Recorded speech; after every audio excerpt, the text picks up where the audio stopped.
მე რა მოვყვე ახლა ხო?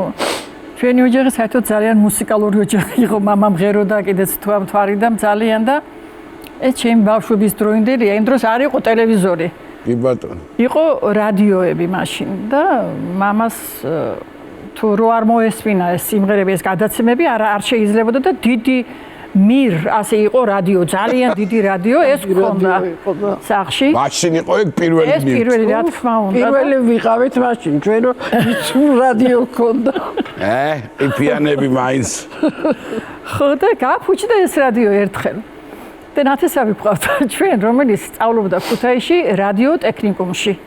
და ამ დროს შემთხვევით მოვიდა ჩვენთან სტუმრად. და მამაჩი მეუბნება რომ ოიმეო მზიაო შენო ხო იციო ხო დადიხარო და რაღაცა გავიფუჭდა რადიო და იქნება გაგვიკეთო. კიო კაკობიძია მაგას რა უნდაო ეხლავე გავაკეთებო და დაიწყო მამაჩი წავიდა სამსახურში.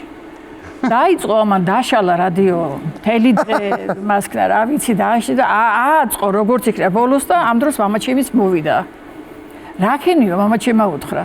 გააკეთეო რა რადიო. კაკობიძია იცი რაო რაღაცა აქ აფუჭებულია. მალადეც ბიზია შენ მაგას მაინც რომ რაღაცა აქ აფუჭებულია. სხვა მაგასაც ვერ მიხვდებოდაო. კარგია.